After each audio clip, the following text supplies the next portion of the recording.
Hello everyone, स्वागत है आप सबका आज के करंट अफेयर एनालिसिस लेक्चर में, जिसमें Indian express, PIB and other sources से ली गई न्यूज़ को होलिस्टिकली एनालाइज किया जाएगा आपके प्रीलिम्स, मेंस एंड इंटरव्यू को ध्यान में रखते हुए। ये लेक्चर आपके UPSC and state PCS exams के लिए उपयोगी साबित होगा।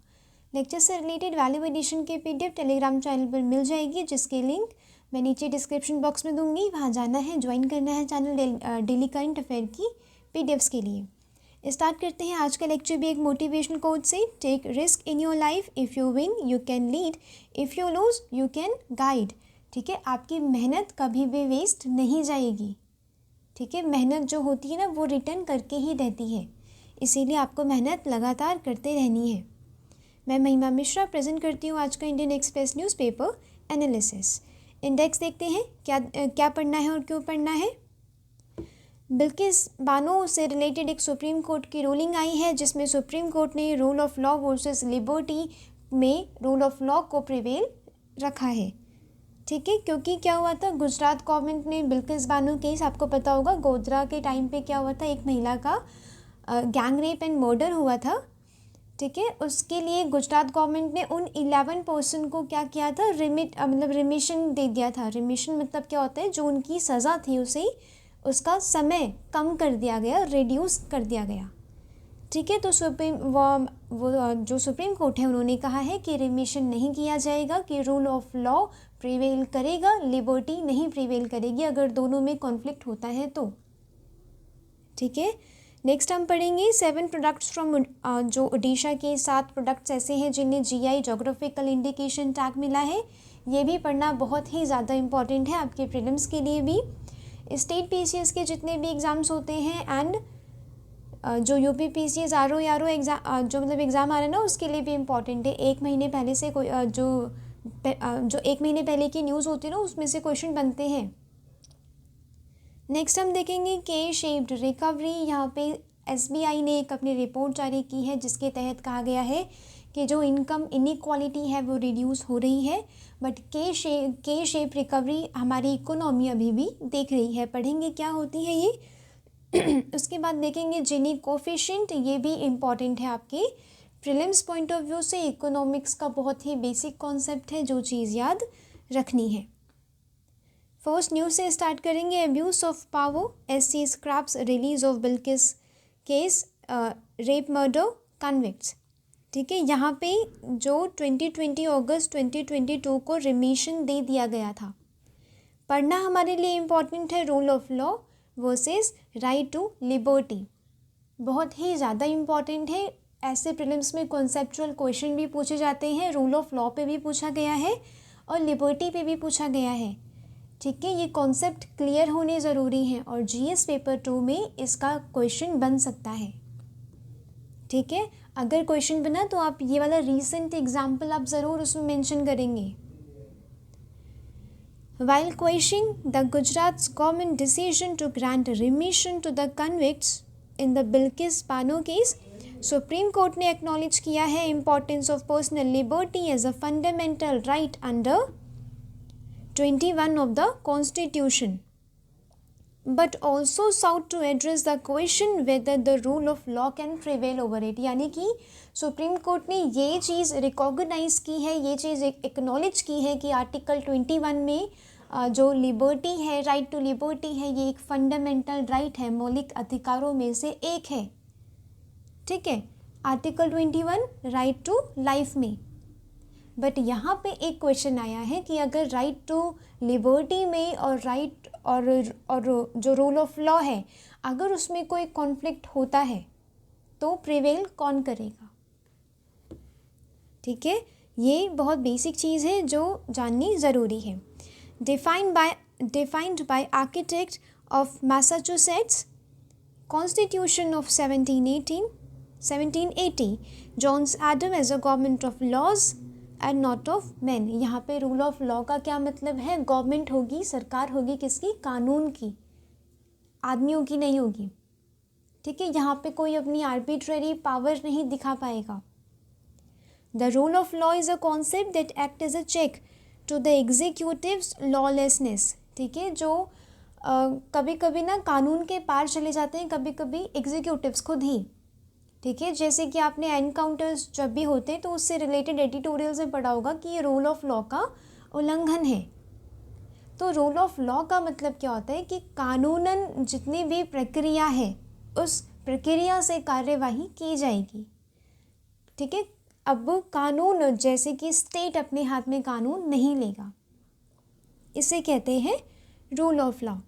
Bye ensuring that no official और एडमिनिस्ट्रेटर कैन अरेस्ट और detain a person without legislative sanction, अगर उस क्राइम के खिलाफ कानून नहीं है या कानूनी कोई प्रक्रिया नहीं है ट्रायल की, तो तब तक जो कोई भी एडमिनिस्ट्रेटर है या कोई भी मतलब पर्सन है वो डिटेन नहीं कर पाएगा अनदर पर्सन को, जब तक कोई लेजिस्लेटिव सैंक्शन उसके पीछे नहीं है। ठीक है, whenever the state fails to perform its duties, the court will step to ensure that the rule of law prevails over the abuse of process of law। ठीक है, यहाँ पे सुप्रीम कोर्ट ने क्या बोला है कि जब स्टेट अपनी ड्यूटी करने में, अपने जो कर्तव्यों का पालन करने में अगर वो फेल करता है तो जुडिशरी का यहाँ पे इंटरवेंशन होगा, और जुडिशरी वही करेगी जो सही है। इस वाले केस में रूल ऑफ लॉ सही लगा जुडिशरी को। Such abuse could stem for inaction, मतलब इनएक्शन मतलब क्या होता है कि किसी क्राइम के प्रति या किसी इंसिडेंट्स के प्रति स्टेट कोई काम ही नहीं कर रहा है। Arbitrary actions of protecting offenders, offenders मतलब जो आरोपी हैं या जिन्हें सज़ा सुनाई गई है, आप उन्हें प्रोटेक्ट कर रहे हैं अगर, तो ये बहुत ख़राब है हमारे डेमोक्रेसी के लिए, हमारे सोशल सिस्टम के लिए। ठीक है, तब जुडिशरी आएगी बीच में और वो एग्जीक्यूटिव्स को ऑर्डर देगी कि अपने जो ड्यूटीज़ है उसे अच्छे से परफॉर्म करो। ये चीज़ें मैंने ये लाइंस इसीलिए हाईलाइट की हैं कि आप इसे एग्जैक्ट अपने आंसर्स में मेंशन कर सकते हैं, अपने एसेज में लिख सकते हैं। यहाँ पे आपको यूटिलाइजेशन बताया जाता है, इन डेप्थ एनालिसिस तो होती ही है, आपको यूटिलाइजेशन बताया जाता है कि आप न्यूज़ को, आप कुछ इम्पॉर्टेंट स्टेटमेंट्स को या लाइंस को कैसे आप यूज़ कर सकते हैं। Judiciary is the guardian of rule of law and central pillar of democratic state. Question आ सकता है जीएस पेपर 2 में, जहाँ पे जुडिशरी को लिंक किया गया होगा rule of law versus liberty, या कुछ आर्बिट्रेरी एक्शंस होते हैं जो स्टेट की तरफ से, उसे कैसे कंट्रोल कर रही है जुडिशरी, इसके लिए क्वेश्चन आ सकता है। तो आप ये रीसेंट इंस्टेंस मेंशन करेंगे।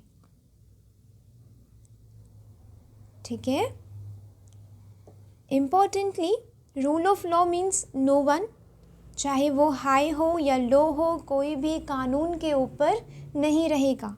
It is the basic rule of governance and democratic polity. याद रखनी है ये चीज़, इंट्रोडक्शन में, बॉडी में ये यूज़ की जा सकती है। यहाँ पे सुप्रीम कोर्ट ने क्या बोला है, बीकन है in upholding the rule of law, यानी कि सुप्रीम कोर्ट की वजह से ही रूल ऑफ लॉ आज एस्टैब्लिश हुआ है, स्पेशली इस केस में। Holding that compassion and sympathy have no role to play where rule of law is required. अब देखिए रिमिशन का मतलब क्या है कि उनकी जो सज़ा दी गई थी ना, जो सेंटेंस दिया गया था उसे रिड्यूस कर दिया, टाइम को रिड्यूस कर दिया। ठीक है, तो यहाँ पे एक सिंपैथी दिखाई गई है टुवर्ड्स दोज कन्विक्ट। ठीक है, यहाँ पे सुप्रीम कोर्ट ने बोला है कि ये दया भावना नहीं आएगी जहाँ पे रूल ऑफ लॉ लगेगा ना कि सब बराबर हैं, सबको न्याय मिलेगा, वहाँ पे दया भावना नहीं देखी जाएगी। The court said that the rule of law forms the essence of democracy and should be preserved and enforced by court without fear, favor, affection और ill will।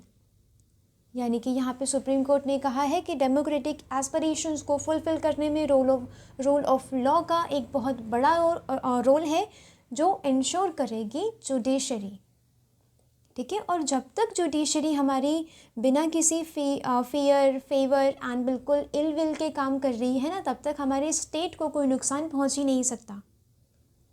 ठीक है, तब तक हमारे इंडिया को, हमारी इंडियन सोसाइटी को कोई नुकसान नहीं पहुंच सकता जब तक जुडिशरी हमारी सही है, वो अगर कॉन्स्टिट्यूशन के हिसाब से काम कर रही है तो।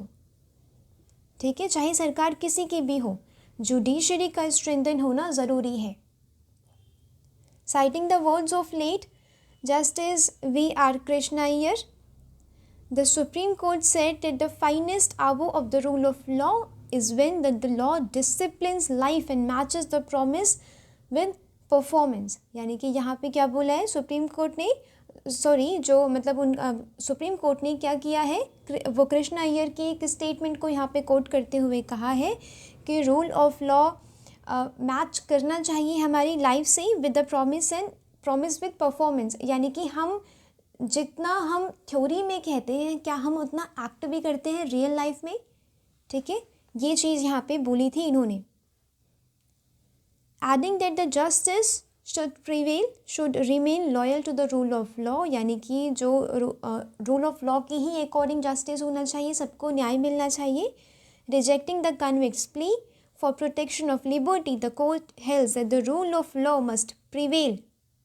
ठीक है, रूल ऑफ लॉ यहाँ पे प्रिवेल करेगा, लिबर्टी यहाँ पे नहीं देखी जाएगी, क्योंकि ये केस क्या है, काफ़ी बिल्कुल हाई प्रोफाइल का है। ठीक है, इसमें ज़्यादा जो जस्टिस है उसे इस्टेब्लिश करने में ज़्यादा यहाँ पे मतलब तर्क की ज़रूरत है। ठीक है, तो यहाँ पे एम्पैथी वगैरह नहीं देखी जाएगी, इसीलिए रिमिशन को हटा दिया गया। पढ़ेंगे यहाँ पे रिमिशन क्या होता है। रिमिशन वही जो मैंने बताया, complete ending of a sentence at a reduced point. जैसे कि 20 साल तक की सज़ा दी गई थी फॉर एग्जांपल, तो उसे घटा कर दी गई है 15 साल या 10 साल। ठीक है, यहाँ पे टाइम को रिड्यूस किया जा रहा है without changing the nature of the sentence. ठीक है, अगर जेल की सज़ा है तो जेल ही मिलेगी, ये चीज़ यहाँ पे ध्यान देना है। यहाँ पे मिशन से आपको याद रखना है, मिशन क्या होता है, एक टाइम पीरियड होता है। ठीक है, आप अपना मिशन अगर कुछ रखते हैं कि मेरा मिशन ये है अचीव करने का, तो वो आप एक टाइम पीरियड उसके लिए सेट करते हैं। ठीक है, तो इससे याद रखना है रिमिशन क्या है, टाइम को यहाँ पे रिड्यूस किया जा रहा है। The nature of the sentence remains untouched while the duration is reduced and the rest of the sentence need not to be undergone। Supreme Court also in the case of, ये वाला आप mention करेंगे। ठीक है, 2007 का case बहुत ही ज़्यादा इम्पॉर्टेंट है आपके जीएस पेपर 2 के लिए। आपको वहाँ पे कमिटीज़ एंड केसेस वगैरह को कोट करके ही अपने आर्ग्यूमेंट्स को स्ट्रेंथन करना होता है। ठीक है, State of Haryana versus Mahendra Singh observed that even though no convict has a fundamental right of remission, but जो स्टेट गवर्नमेंट है, जो एग्जीक्यूटिव इन पावर है, वो क्या कर सकती है, केस टू केस बेसिस पे जो रिमिशन का केस है वो देख सकती है कि रिमिशन देना है या नहीं देना है। ठीक है, यहाँ पे फंडामेंटल राइट बोला है सुप्रीम कोर्ट ने कि फंडामेंटल राइट, मौलिक अधिकार वो हमारा नहीं है, वो कन्विक्ट का मौलिक अधिकार नहीं है कि वो रिमिशन लेगा, नो, बट एक लीगल राइट है, एक लीगल प्रोसेस से ये फॉलो किया जा सकता है। और स्टेट गवर्नमेंट यहाँ पे इंडिविजुअल केसेस के कुछ रिलेवेंट फैक्टर्स ध्यान में रखते हुए फैसले लेगी। ठीक है, this is by keeping the view that the constitutional safeguard for convict covered under articles 20 and 21 of the constitution। ये बात ध्यान रखनी है। ठीक है, 21 of the constitution right to life, and यहाँ पे क्या वर्सेस था, रूल ऑफ लॉ जो आर्टिकल 14 में पाया जाता है। ठीक है, ये बहुत बेसिक आर्टिकल्स हैं, बहुत बेसिक कॉन्सेप्ट है, पढ़ के रखना है ऐसे। यहाँ पे देखेंगे pardoning power of president, article 72 के अंदर प्रेसिडेंट के पास ये पावर होती है कि वो पार्डन कर सके, रिप्राइव, रिस्पाइट या रिमिशन कर सके, कम्यूट कर सके। ठीक है, अब ये पावर्स आर्टिकल 161 के तहत दी गई है गवर्नर को भी, बट गवर्नर क्या कर सकता है, pardon, reprieve, respite, remission and remission of punishment कर सकता है, बट डेथ केसेस में पूर्ण रूप से माफ़ी नहीं दी जाएगी गवर्नर के द्वारा। ये चीज़ ध्यान रखनी है, यहाँ पे प्रेसिडेंट के पास ज़्यादा पावर्स है in the case of death. ठीक है, गवर्नर के पास यहाँ पे पावर कम है, यानी कि गवर्नर क्या कर सकता है in the cases of death के केसेस में, यानी कि जहाँ पे सज़ा दी गई होगी डेथ की, ठीक है, मृत्युदंड, उसमें क्या कर सकते हैं रिप्राइव, रिस्पाइट, रिमिशन कर सकता है या कम्यूट कर सकता है, बट पूर्ण रूप से पार्डन नहीं कर सकता, माफ़ी नहीं दी जाएगी। This can be done for any person convicted of any law, यानी कि ये प्रेसिडेंट के द्वारा दी गई जो पार्डनिंग पावर है उसकी बात हो रही है, कंफ्यूज नहीं होना है। गवर्नर कुछ केसेस में करेगा, ठीक है, प्रेसिडेंट सारे केसेस में करेगा, चाहे कोर्ट मार्शल हो या कोई सी भी पनिशमेंट हो, स्टेट गवर्नमेंट के अंदर डेथ पनिशमेंट दी गई हो या यूनियन गवर्नमेंट के अंदर, ठीक है, तो वो किसी भी केस में कुछ भी अपनी पार्डनिंग पावर का यूज़ करते हुए पार्डन कर सकता है, रिप्राइव, रिस्पाइट एंड कम्यूट कर सकता है या रिमिशन कर सकता है। और गवर्नर के केस में कैसा है, वो कोर्ट मार्शल पे नहीं ध्यान दिया जाएगा, गवर्नर के पास कोर्ट मार्शल को इनमें से कुछ भी यूज़ करने की पावर नहीं है कोर्ट मार्शल के लिए, ठीक है, गवर्नर। और यहाँ पे देखा जा रहा है कि प्रेसिडेंट के पास क्या है, वाइडनिंग पावर है as compare to governor. Governor की पावर यहाँ पे कम है, क्योंकि यहाँ पे डेथ पनिशमेंट को वो क्या कर सकता है, सिर्फ रिप्राइव, रिस्पाइट एंड जो अदर है पार्डनिंग के अलावा वो कर सकता है, पार्डन नहीं कर सकता।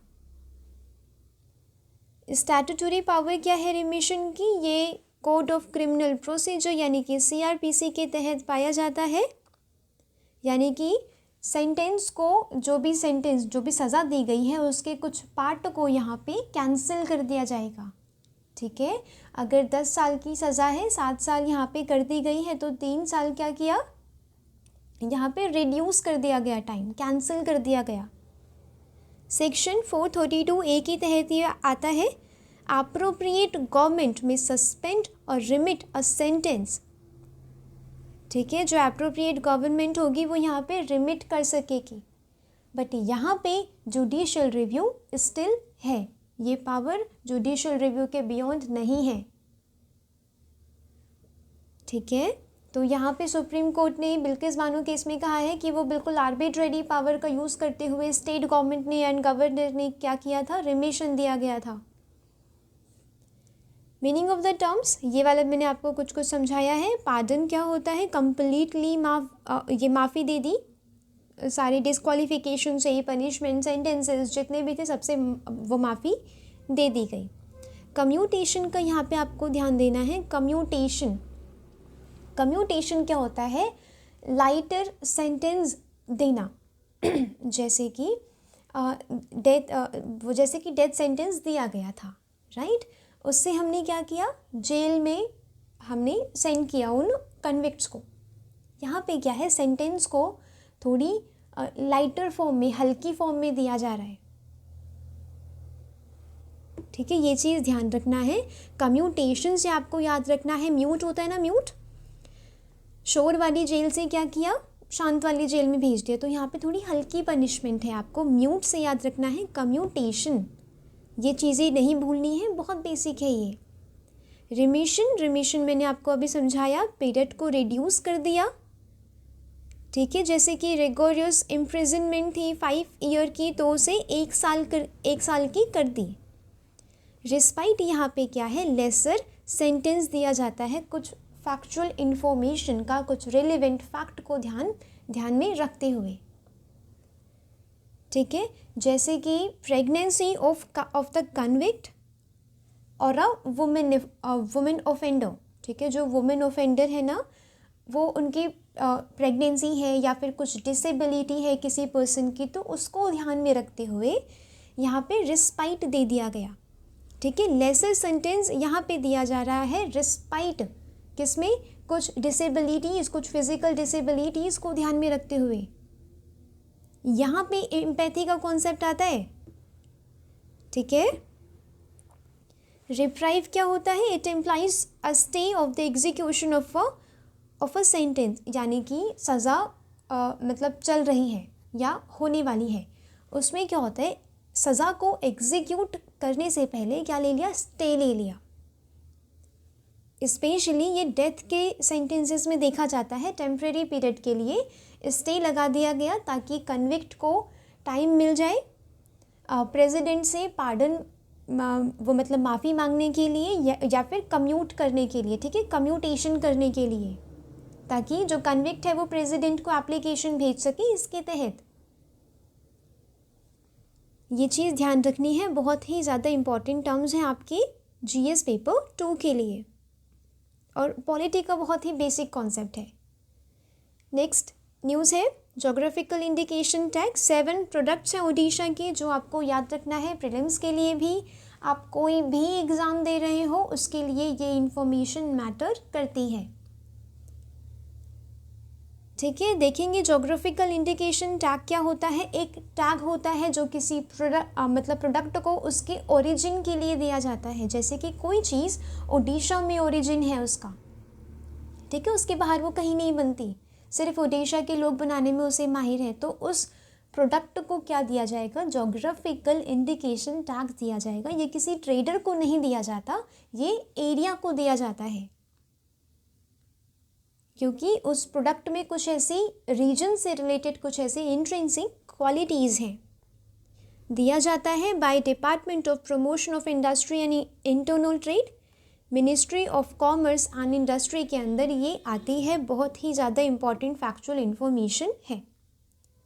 GI tag is given to an area not a trader. Those dealing with the GI tag ये क्या कर सकते हैं, GI लोगों को सेल कर सकते हैं, यानी कि जिन लोगों को या जिस एरिया के लोगों को ये GI टैग दिया गया है ना इस प्रोडक्ट को बनाने के लिए या मैन्युफैक्चर करने के लिए, वो लोग GI टैग को सेल कर सकते हैं, ठीक है। और GI टैग GI लोगों का अगर कोई मतलब उल्लंघन करता है तो under geographical indications of goods registration and protection act 1999 के तहत उसे पनिश किया जाएगा। ये बहुत ही ज़्यादा इम्पॉर्टेंट है यहाँ पे GI टैग दिए गए प्रोडक्ट्स, ठीक है। कपड़ा गंडा शॉल, ये एक डिस्टिंक्टिव शॉल है made by the women of Dongriya Khond tribe. Dongriya Khond tribe एक पर्टिकुलरली वुलनरेबल ट्राइब है। पर्टिकुलरली वुलनरेबल ट्राइबल ग्रुप मैंने आपको बहुत बार पढ़ाया है, न्यूज़ में था अभी कुछ बीते दिनों। नियामगिरी हिल्स ऑफ ओडिशा के Raigarh district and Kalahandi district में ये शॉल पाई जाती है, बनाई जाती है। ट्राइब याद रखना है, Dongriya Khond tribe.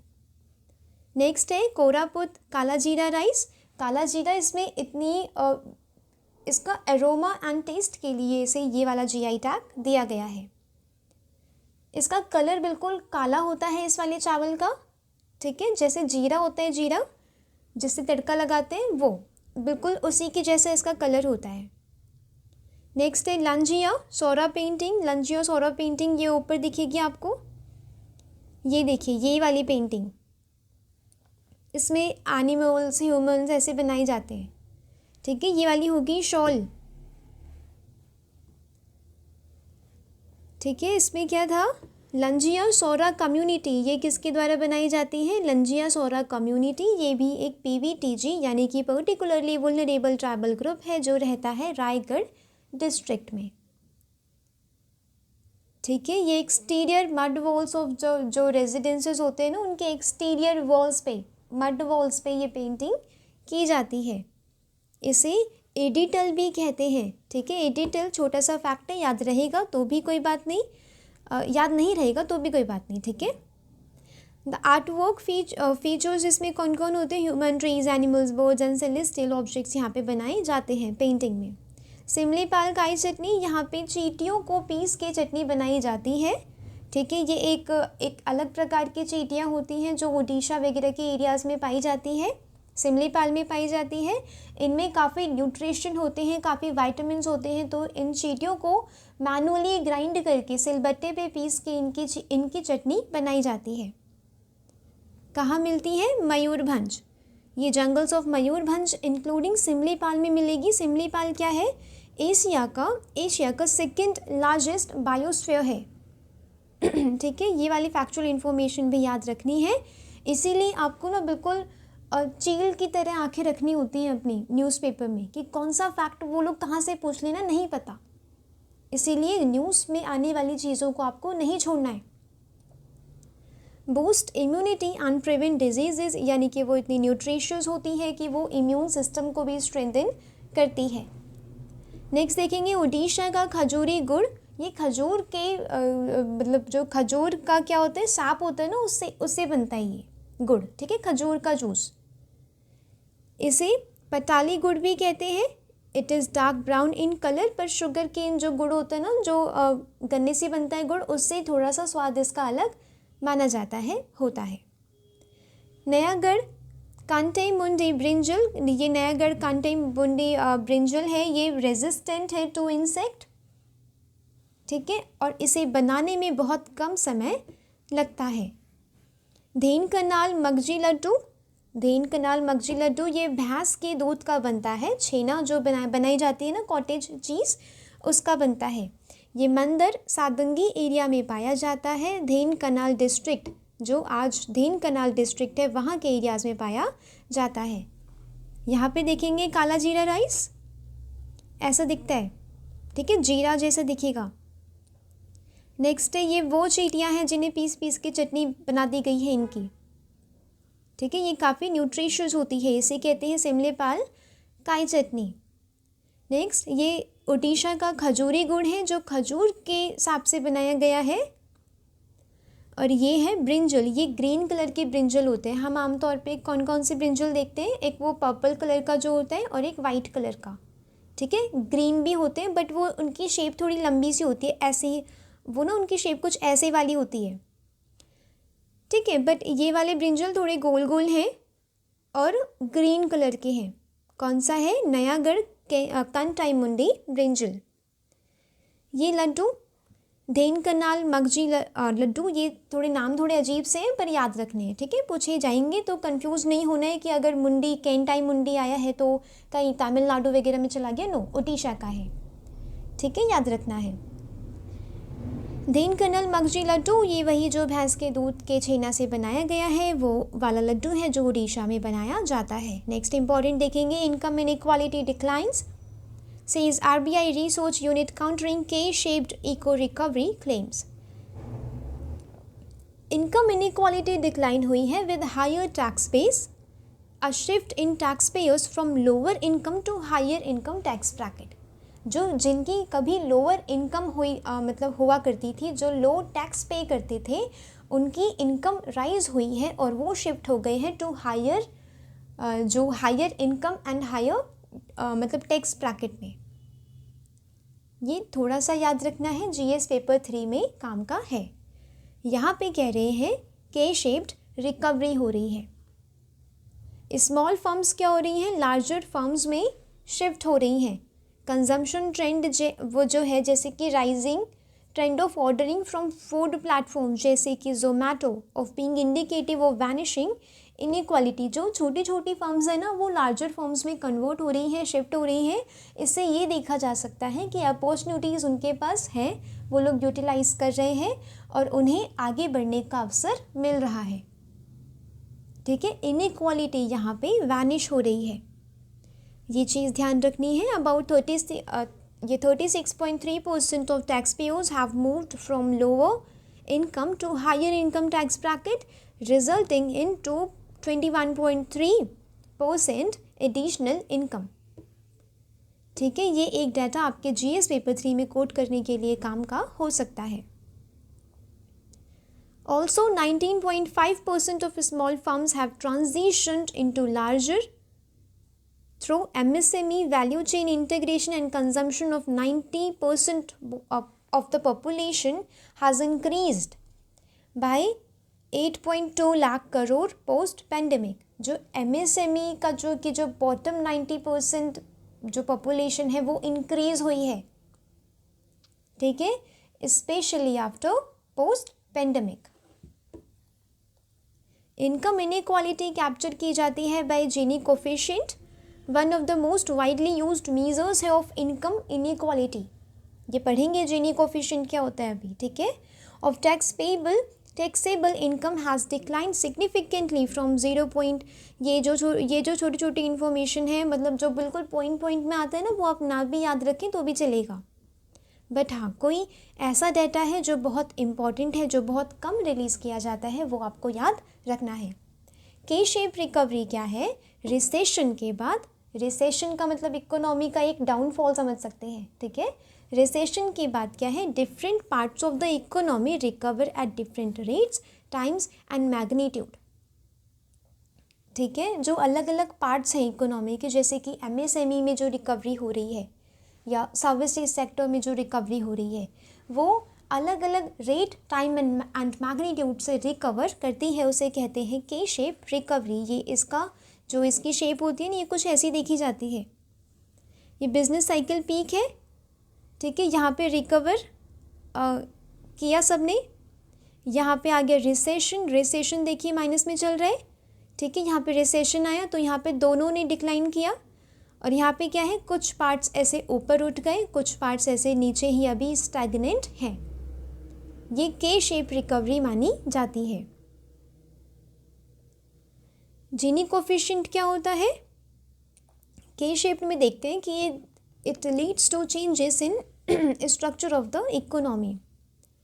The distribution of income in an economy represented by the Lorenz curve and the degree of income inequality is measured through Gini coefficient, ठीक है। लॉरेंस कर्व क्या होता है? लॉरेंस कर्व में इनकम डिस्ट्रीब्यूशन को मेजर रिप्रेजेंट किया जाता है, ठीक है। और इनकम इनइक्वालिटी को कौन मेजर करता है? जिनी कोफिशिएंट। जो कर्व होता है वो लॉरेंस कर्व होता है, ठीक है। जिनी coefficient which is derived from the Lorenz curve can be used as an indicator of economic development in a country.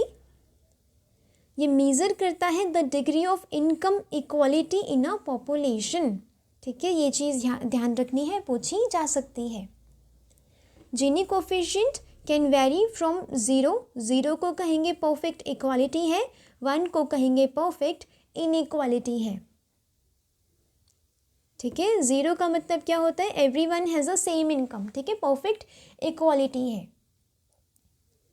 और जो 1 है, ठीक है, represents the single individual receiving the all income, ठीक है। ये चीज़ आपको ध्यान रखनी है। 0 होगा तो सबके सब एक ही इनकम पा रहे हैं या मिल रही है, और अगर 1 होता है तो किसी एक पर्सन के हाथ में ही बहुत सारी इनकम है।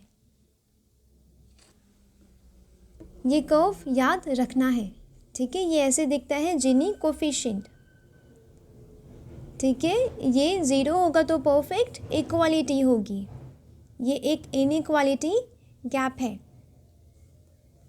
ठीक है। कहीं पे भी पूरा 0 भी नहीं होता और पूरा 1 भी नहीं होता, ठीक है। इनकम वो डिस्ट्रीब्यूशन काफ़ी अनइवन होता है, बट ऐसा नहीं है कि सारी इनकम किसी एक पर्सन के ही हाथ में चलेगी, नो, ठीक है। तो ऐसे करते हैं न्यूज़पेपर का एनालिसिस कि आपने एक पर्टिकुलर न्यूज़ पढ़ी, आप उसे prelims, mains and interview point of view से कैसे, किस नज़रिए से देखते हैं या कैसे यूटिलाइज करते हैं, वो ज़्यादा इम्पॉर्टेंट होता है।